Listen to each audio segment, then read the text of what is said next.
देश के पूर्व प्रधानमंत्री डॉक्टर मनमोहन सिंह ने गुरुवार 26 दिसंबर को 92 वर्ष की उम्र में दुनिया को अलविदा कह दिया। शनिवार 28 दिसंबर की सुबह 11:45 पर निगमबोध घाट पर उनका अंतिम संस्कार भी हो गया। भारतीय अर्थव्यवस्था को गति देने और वंचित तबके के लिए शिक्षा का अधिकार, मनरेगा जैसी योजनाओं के लिए हमेशा याद किए जाने वाले मनमोहन सिंह अब भले ही हमारे बीच मौजूद नहीं है, लेकिन उनकी यादों को सहेजने के लिए एक स्मारक की मांग हो रही है। कांग्रेस ने इसको लेकर केंद्र को एक लेटर भी लिखा था और केंद्र ने उसे अप्रूव भी कर दिया था। हालांकि ये समाधि कहाँ होगी, इसको लेकर कोई स्पष्टता फिलहाल सामने नहीं आई है। लेकिन इसी बीच अगर आपके मन में भी सवाल है कि मनमोहन सिंह की समाधि को लेकर उठा पूरा विवाद क्या है और समाधि स्थल बनाने की प्रक्रिया क्या होती है और जमीन कैसे दी जाती है, तो इसका जवाब आपको इस वीडियो में मिलेगा। ऐसे में अब सबसे पहले समझिए कि पूरा विवाद है क्या। तो आपको बता दें कि 27 दिसंबर को कांग्रेस अध्यक्ष मल्लिकार्जुन खड़गे ने प्रधानमंत्री नरेंद्र मोदी को चिट्ठी लिखी। इसमें उन्होंने मनमोहन सिंह के अंतिम संस्कार की जगह वहीं मांगी जहां स्मारक बन सके।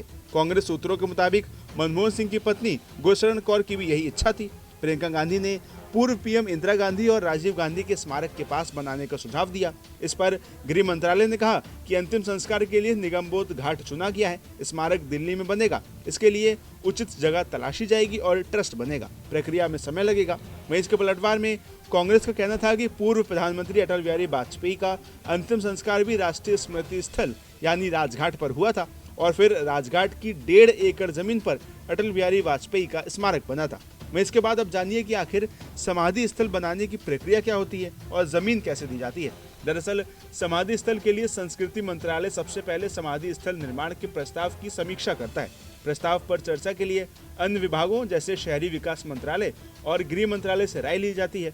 समाधि निर्माण की प्रक्रिया केंद्र सरकार की कई मंत्रालयों से होकर गुजरती है। संस्कृति मंत्रालय समाधि स्थल के निर्माण और संरक्षण का प्रबंधन करता है। आवास और शहरी मामलों का मंत्रालय भूमि आवंटन और निर्माण योजना में सहयोग करता है। वहीं इसके बाद गृह मंत्रालय समाधि स्थल निर्माण के लिए सुरक्षा और राजकीय सम्मान की प्रक्रिया सुनिश्चित करता है। समाधि स्थल के लिए भूमि का चयन दिल्ली विकास प्राधिकरण यानी डीडीए और राजघाट क्षेत्र समिति के माध्यम से होता है।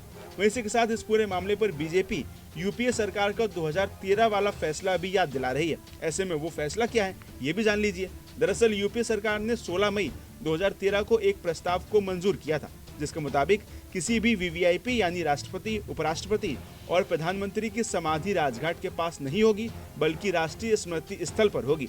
राष्ट्रीय स्मृति स्थल बनाने का प्रस्ताव भी इसी के साथ पारित हुआ था, जो ज्ञानी जैल सिंह की समाधि के पास है।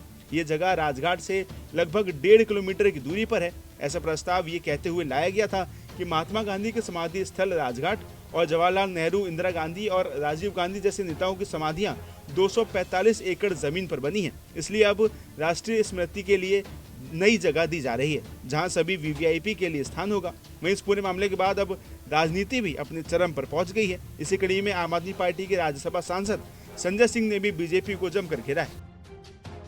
देखिए, सबसे ज़्यादा अफसोस की बात यह है कि ऐसे मुद्दे पे भी हम लोगों को बात करनी पड़ रही है। ये दिखाता है कि सरकार की सोच कितनी ओछी है, कितनी छोटी है। प्रधानमंत्री नरेंद्र मोदी जी से मैं पूछना चाहता हूँ कि भारत के एक महान अर्थशास्त्री जिनकी पूरी दुनिया में कद्र है, भारत के प्रधानमंत्री के रूप में उन्होंने अपनी जिंदगी के 10 वर्ष इस देश को आगे बढ़ाने के लिए लगाए और सिख समाज से आने वाले भारत के एकमात्र प्रधानमंत्री हैं डॉक्टर मनमोहन सिंह जी। आपने इसके पहले सारे प्रधानमंत्रियों का अंतिम संस्कार देखा होगा, लगभग सारे प्रधानमंत्रियों का, जो देश के प्रधानमंत्री रहे हैं, पूर्व प्रधानमंत्री, उनका अंतिम संस्कार राजघाट परिसर में हुआ। तो आप राजघाट परिसर में डॉक्टर मनमोहन सिंह जी के अंतिम संस्कार की जगह देने के लिए तैयार नहीं है। ये भारतीय जनता पार्टी की सोच है। ये अपने आप को संस्कारी पार्टी कहते हैं। ये अपने आप को कहते हैं कि हम दुनिया के सबसे बड़ी पार्टी हैं।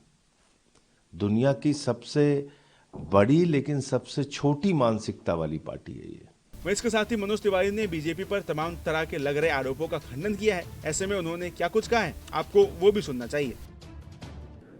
राहुल गांधी की पार्टी ने बाबा साहब भीमराव अंबेडकर जी को 1 कट्ठा जमीन तक नहीं दिया अंतिम क्रिया के लिए, और मनमोहन सिंह जी के लिए प्रधानमंत्री ने रात को 12 बजे फाइल साइन की और उनको वो जगह दी गई। मनमोहन सिंह जी को उनकी विनम्रता और शालीनता के लिए हम हमेशा उनको दिल में रखेंगे। वहीं इसके साथ ही इस पूरे मामले के बाद अब आगे क्या होता है और डॉक्टर साहब की समाधि कहाँ बनती है, ये देखने वाली बात होगी। नमस्कार, मैं हूं मानक गुप्ता।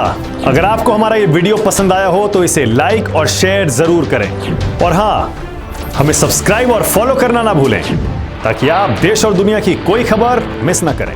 तो जुड़े रहिए हमारे साथ और देखते रहिए News 24।